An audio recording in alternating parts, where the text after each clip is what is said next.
Price the lord. ಯೇಸು ಕ್ರಿಸ್ತನ ಅತ್ಯುನ್ನತವಾದಂತ ಮಹಿಮೆ ಉಳ್ಳ ನಾಮದಲ್ಲಿ ನೀವೆಲ್ಲರಿಗೂ ನಮ್ಮ ಜೀಸಸ್ ಲವ್ ಪ್ರೇಯರ್ ಮಿನಿಸ್ಟ್ರೀಸ್ ಮೂಲಕ ವಂದನೆಗಳನ್ನ ಸಲ್ಲಿಸ್ತಾ ಇದ್ದೇನೆ. ದೇವರು ಅತ್ಯುನ್ನತವಾಗಿ ನಮ್ಮನ್ನ ಪ್ರೀತಿಸಿ ದಿನವನ್ನು ಒದಗಿಸಿ ಕೊಟ್ಟಿದ್ದಾರೆ. ಈ ದಿನ ವಿಶೇಷವಾದಂತ ದಿನ. ಹಲ್ಲೆಲೂಯಾ. ಸೊ ನೀವೆಲ್ಲರಿಗೂ ಗೊತ್ತಿರುವ ರೀತಿಯಲ್ಲಿ ನಮ್ಮ ದೇಶಕ್ಕೆ ಸ್ವಾತಂತ್ರ್ಯ ಬಂದಂತ ದಿನ ಇದಾಗಿದೆ. ಆಮೇನ್. ಸೊ ದೇವರು ಈ ಸ್ವಾತಂತ್ರ್ಯ ದಿನಾಚರಣೆಯನ್ನ ಆಚರಿಸಲಿಕ್ಕೆ ಕೊಟ್ಟಂತ ಈ ಅವಕಾಶಕ್ಕಾಗಿ ಸ್ತೋತ್ರ. ಮುಖ್ಯವಾಗಿ ನಮ್ಮ ಜೀಸಸ್ ಲವ್ ಪ್ರೇಯರ್ ಮಿನಿಸ್ಟ್ರೀಸ್ ಪರವಾಗಿ ನನ್ನ ಭಾರತ ದೇಶದ ಎಲ್ಲಾ ಸಹೋದರ ಸಹೋದರಿ ಎಲ್ಲರಿಗೂ, ನೀವೆಲ್ಲೇ ಬಿದ್ದು ಈ ವಿಡಿಯೋನ ನೋಡ್ತಾ ಇರ್ಬೋದು, ಯಾವ ದೇಶದಲ್ಲೇ ಇದು ಈ ವಿಡಿಯೋನ ನೋಡ್ತಾ ಇರ್ಬೋದು, ನಿಮ್ಮೆಲ್ಲರಿಗೂ ಕೂಡ ನನ್ನ ಹೃದಯ ಪೂರ್ವಕವಾದಂತ ಸ್ವಾತಂತ್ರ್ಯ ದಿನಾಚರಣೆಯ ಆರ್ಥಿಕ ಶುಭಾಶಯಗಳು. ಆಮೇನ್. ದೇವರಿಗೆ ಸ್ತೋತ್ರ. ದೇವರು ನಮ್ಮ ದೇಶವನ್ನ ಎಷ್ಟೋ ಪ್ರೀತಿಸಿ ಅಭಿವೃದ್ಧಿಯಾಗಿ ನಮ್ಮನ್ನ ನಡೆಸ್ತಾ ಇದ್ದಾರೆ, ಕ್ಷೇಮವಾಗಿ ನಮ್ಮನ್ನ ನಡೆಸ್ತಾ ಇದ್ದಾರೆ.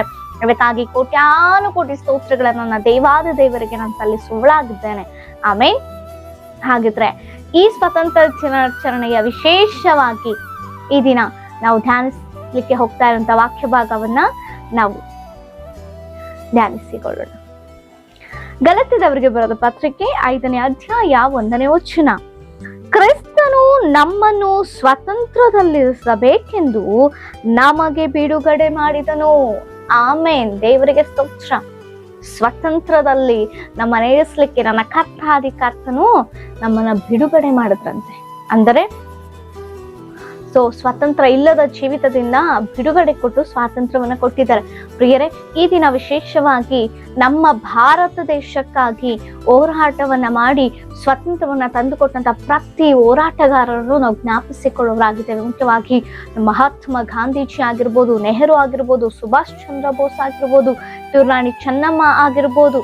ಹೌದಲ್ವಾ? ಈ ರೀತಿ ಎಷ್ಟೋ ಜನರು ಹೋರಾಟಗಾರರು ನಮ್ಮ ದೇಶಕ್ಕಾಗಿ ಅನೇಕ ಹಿಂಸೆಗಳನ್ನ ಅನುಭವಿಸಿದ್ರು, ಅನೇಕ ನಷ್ಟಗಳನ್ನ ಮಾಡ್ಕೊಂಡ್ರು, ಅನೇಕ ಕುಟುಂಬಗಳನ್ನ ಕಳ್ಕೊಳ್ಬೇಕಾಯ್ತು, ಅನೇಕರು ಜೈಲು ಪಾಲಾಗ್ಬೇಕಾಗಿತ್ತು, ಅನೇಕರು ಕಣ್ಮರೆಯಾಗಿ ಈಗಲೂ ಇದಾರ ಅನ್ನುವಂಥ ಸ್ಥಿತಿಯಲ್ಲಿ ಕಣ್ಮರೆಯಾಗಿ ಹೋಗಿರುವಂತವ್ರು ಎಷ್ಟೋ ಜನರಿದ್ದಾರೆ.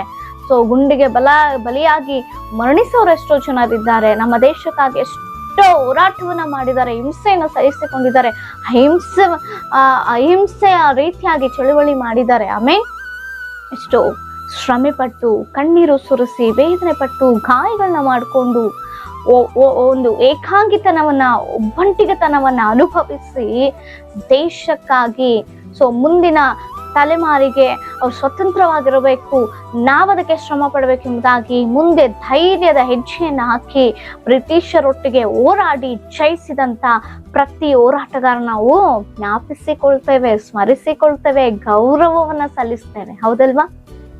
ಎಸ್, ಅವರಷ್ಟು ಕಷ್ಟಪಟ್ಟಿದ್ದಾರೆ. ಆದ್ರೆ ಅದಕ್ಕಿಂತ ಮೇಲಾಗಿ ಈ ಒಂದು ದೇಶ ಅನೇಕ ಒಂದು ಕಾಲವಾದ ನಂತರ ಇರುತ್ತೋ ಎಷ್ಟೋ ದೇಶಗಳು ಕಣ್ಮರೆಯಾಗಿ ಹೋಗಿರುವುದು ಉಂಟು. ಹೌದಲ್ವಾ? ಅಂತ್ಯ ಎಲ್ಲ, ಒಂದು ದೇಶಕ್ಕೂ ಅಂತ್ಯ ಉಂಟು ಪ್ರಿಯರ್, ಎಲ್ಲದಕ್ಕೂ ಒಂದು ಅಂತ್ಯ ಉಂಟು. ನಮ್ಮ ದೇಶಕ್ಕೂ ಕೂಡ. ಆದರೆ ಈ ದೇಶಕ್ಕಾಗಿ ಇಷ್ಟು ಹಿಂಸೆಯನ್ನು ಸಹಿಸಿ ಹೋರಾಟ ಮಾಡಿ ಸ್ವಾತಂತ್ರ್ಯವನ್ನ ತಂದುಕೊಟ್ಟ ಅವರಿಗೆ ಎಷ್ಟೋ ಗೌರವವನ್ನ ಸಲ್ಲಿಸ್ತಾ ಇರುವಂತ ಒಂದು ದೇಶ ನಮ್ಮದಾಗಿದೆ. ಬಹಳ ಸಂತೋಷ. ನಾವು ಗೌರವಿಸ್ಬೇಕು, ನಾವು ಭಾರತೀಯರಾಗಿದ್ದೇವೆ. ಆಮೇಲೆ ಆದ್ರೆ ದೇವರ ವಾಕ್ಯ ಸರ್ವ ಭೂಲೋಕವನ್ನೇ ಸೃಷ್ಟಿಸಿದಂತ ಸರ್ವಲೋಕಾಧೀಶನ ಅಂತ ಸರ್ವಾಧಿಕಾರಿಯಾದಂತ ದೇವಾದ ದೇವರು ತನ್ನ ವಾಕ್ಯದಲ್ಲಿ ತಿಳಿಸಿಕೊಡ್ತಾ ಇದ್ದಾರೆ, ನಾನು ಸ್ವತಂತ್ರನಾಗಿ ನಿಮ್ಮನ್ನ ಸ್ವತಂತ್ರನಾಗಿ ಮಾಡ್ಲಿಕ್ಕೆ ಬಿಡಿಸಿದೇನು ಎಂಬುದಾಗಿ ಹೇಳ್ತಾ ಇದ್ದಾರೆ. ಹಾಗಿದ್ರೆ ನಾವು ಯಾವ ಇಕ್ಕಟ್ಟಿನಲ್ಲಿ ಬಂಧನದಲ್ಲಿ ಸಿಕ್ಕಿ ಹಾಕಿಕೊಂಡಿದ್ವಿ? ಪಾಪ, ಶಾಪ ಎಂಬ ಬಂಧನದಲ್ಲಿ, ಮರಣ ಎಂಬ ಬಂಧನದಲ್ಲಿ ನಾವು ಸಿಕ್ಕಿ ಹಾಕಿಕೊಂಡಾಗ ನನ್ನ ದೇವರು ನಮ್ಮನ್ನ ಬಿಡುಗಡೆ ಮಾಡಲಿಕ್ಕೆ ಈ ಲೋಕಕ್ಕೆ ಧರೆಗಿಳಿದು ಬಂದರು. ಈ ಲೋಕದಲ್ಲಿ ಒಂದು ಶಾಶ್ವತವಾದಂತ ಜೀವಿತವನ್ನ, ಒಂದು ದೇಶದಲ್ಲಿ ಶಾಶ್ವತವಾಗಿ ನಾನು ಬದುಕ್ತೇನೆ ಅನ್ನುವಂತ ನಿಟ್ಟಿನಲ್ಲಿ ಇರದಂತ ಒಂದು ಪರಿಸ್ಥಿತಿಯಲ್ಲಿ ದೇಶಕ್ಕಾಗಿ ಅಷ್ಟೊಂದು ಹೋರಾಟ ಮಾಡಿರುವಾಗ, ಅಷ್ಟೊಂದು ಹಿಂಸೆಯನ್ನ ತಾಳಿಕೊಂಡಿರುವಾಗ, ಅಷ್ಟೊಂದು ಒಂದು ರೀತಿಯ ಒಂದು ಭಕ್ತಿಯನ್ನ ತೋರಿಸಿರುವಾಗ, ಈ ಶರೀರ ಮಣ್ಣಿಗೆ ಮಣ್ಣಾಗಿ ಹೋಗುತ್ತೆ ಒಂದು ಕಾಲ ಬಂದಾಗ, ದೇಶ ಎಲ್ಲದಂತ ಆಗ್ಬೋದು ಒಂದು ಕಾಲ ಬಂದಾಗ, ಯಾವುದಕ್ಕೂ ಕೂಡ ಶಾಶ್ವತವಾದಂತ ಇರೋದಿಲ್ಲ. ಕಾಲವಾದ ನಂತರ ಎಲ್ಲವೂ ಗತಿಸಿ ಹೋಗುತ್ತೆ, ಭೂಮಿ ಆಕಾಶಗಳು ಗತಿಸಿ ಹೋಗುತ್ತೆ, ದೇವರೇ ಹೇಳ್ತಾ ಇದ್ದಾರೆ. ಅದರಲ್ಲಿ ದೇಶ ಕೂಡ ಒಂದು, ಹೌದಾ? ಆದರೆ ಎಂದೆಂದಿಗೂ ಜೀವಿಸ್ತಿರುವಂತ ನಮ್ಮೊಳಗಿನ ಆತ್ಮಕ್ಕೆ ಸ್ವತಂತ್ರ ಬೇಕಲ್ವಾ?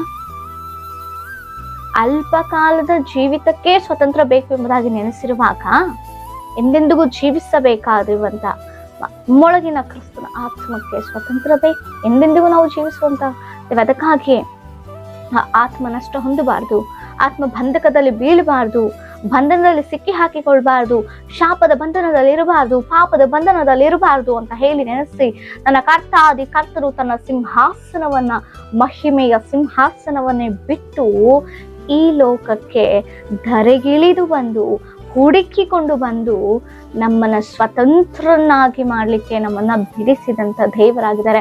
ಆ ಸ್ವತಂತ್ರ ಕೊಡ್ಲಿಕ್ಕೆ ನನ್ನ ದೇವರು ಶ್ರಮ ಪಟ್ಟಿದ್ದಾರೆ. ಆ ಸ್ವತಂತ್ರ ಕೊಡ್ಲಿಕ್ಕೆ ನನ್ನ ದೇವರು ಹಿಂಸೆ ಪಟ್ಟಿದ್ದಾರೆ.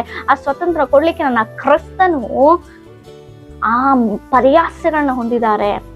ನನಗೆ ಸ್ವತಂತ್ರ, ಆತ್ಮಕ್ಕೆ ಸ್ವತಂತ್ರವನ್ನ ಕೊಡ್ಲಿಕ್ಕೆ ನನ್ನ ಕ್ರಿಸ್ತನು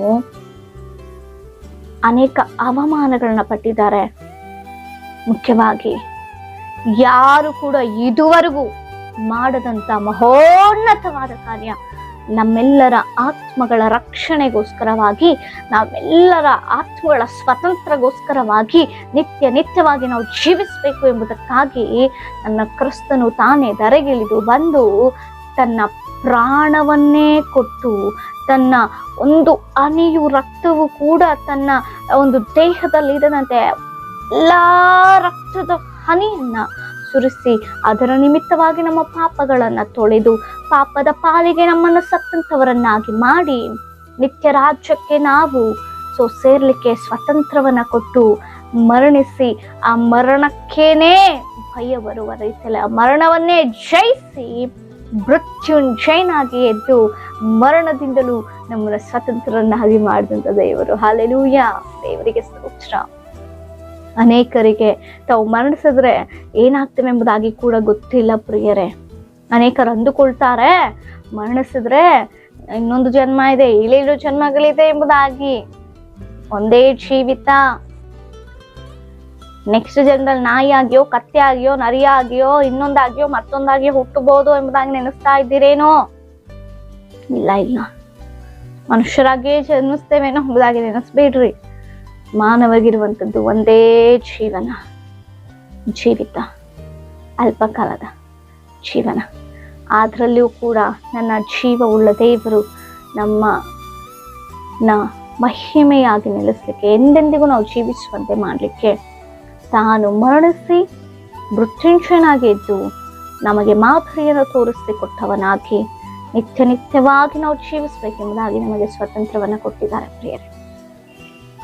ವರ್ಷ ಈ ಸ್ವಾತಂತ್ರ್ಯ ದಿನಾಚರಣೆ ಎಷ್ಟು ಅದ್ಭುತವಾಗಿ, ಎಷ್ಟೋ ಸಂತೋಷವುಳ್ಳವರಾಗಿ ನಾವು ಆಚರಿಸ್ತೇವೆ, ಗೌರವಿಸ್ತೇವೆ. ದೇವರಿಗೆ ಸ್ತೋತ್ರ. ನಾವು ಗೌರವಿಸ್ಬೇಕು. ನಮ್ಮ ಹೋರಾಟಗಾರರು ಮಾಡಿದಂಥ ತ್ಯಾಗದಿಂದಲೇ ನಾವು ಈ ದಿನ ಸ್ವಾತಂತ್ರ್ಯ ದಿನಾಚರಣೆ ಎಂಬುದಾಗಿ ಆಚರಿಸಲಿಕ್ಕೆ ಸಾಧ್ಯ ಆಗ್ತಾ ಇದೆ ಪ್ರಿಯರೇ. ಆದ್ರೆ ಹೋರಾಟಗಾರರು ಗಾಂಧೀಜಿ ಅವರು ಹೇಳ್ತಾರೆ, ನಿಜವಾದ ಸ್ವಾತಂತ್ರ್ಯ ಯಾವಾಗಂತೆ, ಒಂದು ಹೆಣ್ಣು ಮಗಳು ಮಧ್ಯರಾತ್ರಿಯಲ್ಲಿ ಒಬ್ಬಂಟಿಗಳಾಗಿ ಯಾವ ಭಯವೂ ಇಲ್ಲದೆ ಒಂದು ರಸ್ತೆಯಲ್ಲಿ ನಡ್ಕೊಂಡು ಹೋಗ್ತಾ ಇದ್ದಾರೆ ಅನ್ನುವಾಗ ಮಾತ್ರವೇ ನಮ್ಮ ದೇಶಕ್ಕೆ ಸ್ವಾತಂತ್ರ್ಯ ಎಂಬುದಾಗಿ ನೆನೆಸಿ. ಅದು ಸಾಧ್ಯವಾ? ನಿಜವಾಗಿ ನಮ್ಮ ದೇಶಕ್ಕೆ ಪರಿಪೂರ್ಣವಾದ ಸ್ವಾತಂತ್ರ್ಯ ಬಂದಿದೆಯಾ? ಮನುಷ್ಯರು ಮಾಡಿದಂಥ ಸ್ವಾತಂತ್ರ್ಯ ಅದು ಪರಿಪೂರ್ಣವಾಗಿದೆಯೋ ಇಲ್ವ ಗೊತ್ತಿಲ್ಲ. ಆದರೆ ನನ್ನ ದೇವರು ಕೊಟ್ಟಂತ ಸ್ವಾತಂತ್ರ್ಯ ಅದು ಪರಿಪೂರ್ಣವಾದಂಥ ಸ್ವಾತಂತ್ರ್ಯವಾಗಿದೆ. ಹಲ್ಲೆಲೂಯಾ, ದೇವರಿಗೆ ಸ್ತೋತ್ರ. ಅಂಥ ನಿಜವಾದ ಸ್ವಾತಂತ್ರ್ಯ ಉಳ್ಳವರಾಗಿ ಕ್ರಿಸ್ತನ ಮಕ್ಕಳು ನಾವು ಜೀವಿಸುವವರಾಗುತ್ತೇವೆ ಪ್ರಿಯರೇ. ನಮ್ಮ ಮೇಲೆ ಒಂದು ಭಾರ ಇದೆ, ನಮ್ಮ ಮೇಲೆ ಒಂದು ಜವಾಬ್ದಾರಿ ಇದೆ. ನಮ್ಮ ದೇಶಕ್ಕಾಗಿ ನಾವು ಪ್ರಾರ್ಥನೆ ಮಾಡಬೇಕು, ನಮ್ಮ ದೇಶದ ನಾಯಕರಿಗಾಗಿ ನಾವು ಪ್ರಾರ್ಥನೆ ಮಾಡಬೇಕು, ದೇಶದ ನಾಯಕರ ಪರಿಪಾಲನೆಗಾಗಿ ನಾವು ಪ್ರಾರ್ಥನೆ ಮಾಡಬೇಕು. ದೇಶವೇ ಕ್ರಿಸ್ತನ ಸ್ವಂತವಾಗ್ಲಿಕ್ಕೆ, ದೇಶದ ಕ್ಷೇಮಕ್ಕಾಗಿ ನಾವು ಪ್ರಾರ್ಥನೆ ಮಾಡುವಂಥವರಾಗಬೇಕು. ದೇಶದ ಒಂದು ಸಂಪೂರ್ಣವಾದ ನಿಜವಾದ ಸ್ವಾತಂತ್ರ್ಯಕ್ಕಾಗಿ ನಾವು ಪ್ರಾರ್ಥನೆ ಮಾಡಿ. ಯಾವಾಗ ನಿಜವಾದ ಸ್ವಾತಂತ್ರ್ಯ ಗೊತ್ತಾ? ಕ್ರಿಸ್ತನನ್ನ ಸ್ವಂತ ರಕ್ಷಕನಾಗಿ ಯಾವಾಗ ದೇಶವೇ ಗೊತ್ತೋ ಆಗ ನಿಜವಾದ ಸ್ವಾತಂತ್ರ್ಯವನ್ನ ಕಾಣಲಿಕ್ಕೆ ಸಾಧ್ಯ ಪ್ರಿಯರೇ. ಅಲ್ಲಿ ಯಾವ ಭಯವೂ ಕೂಡ ಇರೋದಿಲ್ಲ. ದೇಶದ ನಾಯಕರಿಗಾಗಿ ಭಾರವುಳ್ಳವರಾಗಿ ಪ್ರಾರ್ಥಿಸೋಣ. ಅವರ ಪರಿಪಾಲನೆಗಾಗಿ ಅವರಿಗೆ ದೇವರು ಒಳ್ಳೆ ಜ್ಞಾನವನ್ನ ಕೊಟ್ಟು ಎಲ್ಲ ರೀತಿಯ ಭ್ರಷ್ಟಾಚಾರಗಳಾಗಿರ್ಬೋದು, ಎಲ್ಲ ರೀತಿಯ ಕೋಮುವಾದಗಳಾಗಿರ್ಬೋದು, ದೇಶದಲ್ಲಿ ನಡೀತಿರುವಂತ ಎಲ್ಲ ಅನಾನುಕೂಲತೆಯ ಕಾರ್ಯಗಳಿಂದ ದೇವರು ಬಿಡುಗಡೆ ಕೊಡ್ಲಿಕ್ಕೆ ನಮ್ಮ ದೇಶಕ್ಕಾಗಿ ನಾವು ಪ್ರಾರ್ಥಿಸುವವರಾಗಿದ್ದೇವೆ. ಎಷ್ಟೋ ಅಪಾಯಗಳು ಸಂಭವಿಸಿದಾಗ್ಯೂ ದೇವರು ನಮ್ಮ ದೇಶವನ್ನ ಉನ್ನತವಾಗಿ ಆಶೀರ್ವದಿಸ್ಕೊಂಡು ಹೋಗ್ತಾ ಇದ್ದಾರೆ. ಇನ್ನು ಆರ್ಥಿಕವಾಗಿ ಅಭಿವೃದ್ಧಿ ಹೊಂದುವಂತೆ, ಇನ್ನು ದೇಶ ಅನೇಕ ದೇಶಗಳಿಗೆ ಮಾದರಿಯಾಗಿ ನಮ್ಮ ಭಾರತ ದೇಶ ಇರಲಿಕ್ಕೆ ನಾವೆಲ್ಲರೂ ನಮ್ಮ ದೇಶಕ್ಕಾಗಿ, ನಮ್ಮ ದೇಶದ ಕ್ಷೇಮಕ್ಕಾಗಿ, ನಮ್ಮ ದೇಶದ ಜನತೆಗಾಗಿ, ಅವರ ರಕ್ಷಣೆಗಾಗಿ ಕ್ರೈಸ್ತನ ಮಕ್ಕಳಾಗಿರುವಂತಹ ಪ್ರತಿಯೊಬ್ಬರು ಕೂಡ ಪ್ರಾರ್ಥಿಸಬೇಕಾಗಿದೆ ಪ್ರಿಯರೇ. ಇದು ನಮ್ಮ ಜವಾಬ್ದಾರಿ. ನಮ್ಮ ಪ್ರಾರ್ಥನೆಯಿಂದಲೇ ನಮ್ಮ ದೇಶ ಕ್ಷೇಮವಾಗಿರ್ಲಿಕ್ಕೆ ಸಾಧ್ಯವಾಗಿದೆ. ಎಷ್ಟು ಜನರು ಪ್ರತಿನಿತ್ಯ ದೇಶಕ್ಕಾಗಿ ಪ್ರಾರ್ಥಿಸಿದರೆ ಗೊತ್ತಿಲ್ಲ. ಇದುವರೆಗೂ ಪ್ರಾರ್ಥಿಸಿಲ್ಲ ಅಂದ್ರೆ ಇನ್ನು ಮೇಲಾದರೂ ನಿಮ್ಮ ಒಂದು ಕುಟುಂಬ ಪ್ರಾರ್ಥನೆಯಲ್ಲಾಗಿರ್ಬೋದು, ವೈಯಕ್ತಿಕ ಪ್ರಾರ್ಥನೆಯಲ್ಲಾಗಿರ್ಬೋದು, ಭಾರತ ದೇಶಕ್ಕಾಗಿ, ಅಧಿಕಾರಿಗಳಿಗಾಗಿ, ಅಭಿವೃದ್ಧಿಗೋಸ್ಕರವಾಗಿ, ಕ್ಷೇಮಕ್ಕೋಸ್ಕರವಾಗಿ, ರಕ್ಷಣೆಗೋಸ್ಕರವಾಗಿ ಪ್ರಾರ್ಥನೆ ಮಾಡೋಣ. ಆಮೇನ್. ಅದು ನಮ್ಮ ಜವಾಬ್ದಾರಿ. ದೇವರು ಈ ಒಂದು ಸ್ವತಂತ್ರ ದಿನಾಚರಣೆಯ ದಿನದಲ್ಲಿ ನಮ್ಮೆಲ್ಲರನ್ನ ಕ್ಷೇಮವಾಗಿಸಿದ್ದಾರೆ. ಎಷ್ಟೋ ಜನರು ಕಳೆದ ವರ್ಷ ಸ್ವತಂತ್ರ ದಿನಾಚರಣೆಯನ್ನು ಆಚರಿಸಿದವರು ಈ ವರ್ಷ ಸ್ವತಂತ್ರ ದಿನಾಚರಣೆಯನ್ನು ಆಚರಿಸಲಿಕ್ಕೆ ಸಾಧ್ಯವಾಗದಂತ ಸ್ಥಿತಿಯಲ್ಲಿ ಮರಣದ ಆಸೆಯಲ್ಲಿರಬಹುದು. ಅನೇಕರು ಮರಣಿಸಿರಬಹುದು. ನಾನು ಸಜ್ಜವಾಗಿಸಿದ ಇನ್ನೂ ಜವಾಬ್ದಾರಿ ನಮ್ಮ ಮೇಲೆ ಹೆಚ್ಚಾಗಿದೆ. ಭಾರತ ದೇಶಕ್ಕಾಗಿ ಪ್ರಾರ್ಥನೆ ಮಾಡೋಣ. ಆಮೇನ್. ದೇವರು ಈ ಸಂದೇಶದ ಮೂಲಕ ಪ್ರತಿಯೊಬ್ಬರಿಗೂ ಒಂದು ಬದಲಾವಣೆ ಅವರಲ್ಲಿ ತಗೊಂಡು ನಮ್ಮ ದೇಶವನ್ನು ಇನ್ನೂ ಅಭಿವೃದ್ಧಿಪಡಿಸುವಂತೆ ದೇವರು ಆಶೀರ್ವದಿಸಲಿ. ಮತ್ತೊಂದು ಆವರ್ತಿ ನಮ್ಮ ಜೀಸಸ್ ಲವ್ ಪ್ರೇಯರ್ ಮಿನಿಸ್ಟ್ರೀಸ್ ಪರವಾಗಿ ನಿಮ್ಮೆಲ್ಲರಿಗೂ ನನ್ನ ಹೃದಯಪೂರ್ವಕವಾದ ಸ್ವತಂತ್ರ ದಿನಾಚರಣೆಯ ಆರ್ಥಿಕ ಶುಭಾಶಯಗಳು. ಆಮೇನ್. ಜೈ ಭಾರತ್ ಮಾತಾ ಕೀ. ಆಮೇನ್. ಪ್ರಾರ್ಥನೆ ಮಾಡಿಕೊಳ್ಳೋಣ. ನಿಮ್ಮೇಲೆ ವಿಜ್ಞಾಪನೆಗಳಿದ್ರು ನಮಗೆ ಕಮೆಂಟ್ಗಳ ಮೂಲಕ ತಿಳಿಸಿಕೊಡಿ. ನಿಮಗಾಗಿ ನಾವು ಪ್ರಾರ್ಥಿಸೋರಾಗ್ತೇವೆ. ಪ್ರಾರ್ಥನೆ ಮಾಡಿಕೊಳ್ಳೋಣ. ಪರಿಶುದ್ಧನಾಂತ ದೇವರೇ, ಮಹೋನ್ನತನೇ ನಿನಗೆ ಸ್ತೋತ್ರ. ಜೀವವುಳ್ಳ ಜೀವಾಧಿಪತಿ ಅಂತ ದೇವರೇ ಸ್ತೋತ್ರ. ಕೊಟ್ಟಂತ ಈ ಒಂದು ವಿಶೇಷವಾದಂತ ದಿನಕ್ಕಾಗಿ ಸ್ತೋತ್ರವನ್ನ ಸಲ್ಲಿಸ್ತಾ ಇದ್ದೇನೆ. ಸ್ವತಂತ್ರ ನಮ್ಮ ದೇಶಕ್ಕೆ ಒದಗಿಸಿಕೊಟ್ಟಿದ್ದಕ್ಕಾಗಿ ಪ್ರತಿ ಹೋರಾಟಗಳನ್ನ ಜ್ಞಾಪಿಸಿಕೊಳ್ತಾ ಇದ್ದಾವೆ ಸ್ವಾಮಿ. ಸ್ತೋತ್ರ. ಅವರ ಕುಟುಂಬಗಳನ್ನ ಆಶೀರ್ವದಿಸು. ಅವರ ತಲೆಮಾರುಗಳೆಲ್ಲರೂ ಯಾರು ಇಂದಿಗೂ ಜೀವಿಸ್ತಾ ಇದ್ದಾರೆ ಅವರೆಲ್ಲರನ್ನ ಕರ್ತನೆ ಅವರೆಲ್ಲರನ್ನ ಕರ್ತನೆ ಇನ್ನು ಆಶೀರ್ವಾದಕರವಾಗಿ ಬಲಪಡಿಸು ಸ್ವಾಮಿ. ನಮ್ಮ ದೇಶವನ್ನು ಆಶೀರ್ವದಿಸು, ನಾಯಕರನ್ನ ಆಶೀರ್ವದಿಸು, ಅಧಿಕಾರಿಗಳನ್ನ ಆಶೀರ್ವದಿಸು, ಜ್ಞಾನವನ್ನು ಒದಗಿಸಿಕೊಡು. ನಮ್ಮ ದೇಶದ ಅಭಿವೃದ್ಧಿಗಾಗಿ ಪ್ರಾರ್ಥಿಸ್ತಾ ಇದ್ದೇವೆ. ಆರ್ಥಿಕವಾಗಿ ವೃದ್ಧಿಯನ್ನು ಒದಗಿಸಿಕೊಡು. ಮುಖ್ಯವಾಗಿ ನಮ್ಮ ದೇಶ ನಿನ್ನ ಸ್ವಂತವಾಗಲಿ ಯೇಸುವಿನ ನಾಮದಲ್ಲಿ ಕರ್ತನೆ ಸಹಾಯ ಮಾಡಿ. ಯಾವ ಒಂದು ಆತ್ಮವೂ ಕೂಡ ನಶಿಸದಂತೆ ನಮ್ಮ ದೇಶವು ನಿನ್ನ ಸ್ವಂತವಾಗ್ಲಿಕ್ಕೆ ನಿನ್ನ ಕೃಪೆಯನ್ನು ಒದಗಿಸಿಕೊಡು ಸ್ವಾಮಿ. ಉಜ್ಜೀವನಕರವಾಗಿ ನಮ್ಮ ದೇಶವನ್ನು ಆಶೀರ್ವದಿಸು ಸ್ವಾಮಿ. ಸಹಾಯ ಮಾಡ್ತಿರೋದಕ್ಕಾಗಿ ಸ್ತೋತ್ರ. ಇದುವರೆಗೂ ನಮ್ಮ ದೇಶದಲ್ಲಿ ಮಾಡಿ ಎಲ್ಲಾ ಮೇಲುಗಳಿಗಾಗಿ ವಂದನೆಗಳನ್ನ ಸಲ್ಲಿಸ್ತಾ ಇದ್ದೇವೆ ಸ್ವಾಮಿ. ಮುಂದೆ ಮಾಡ್ತಿರುವಂತ ಎಲ್ಲ ಅದ್ಭುತ ಆಶ್ಚರ್ಯಕಾರಿಗಳಿಗಾಗಿ ಸ್ತೋತ್ರ. ಸಮಸ್ತ ಕರಗಳಿಗೆ ಒಪ್ಪಿಸಿಕೊಟ್ಟು ಬೇಡಿಕೊಂಡು ಹೊಂದಿದ್ದೇವೆ ನಮ್ಮ ಜೀವನ ಪರಲೋಕದ ಪರಮದಲ್ಲಿ. ಆಮೇನ್. Praise the lord.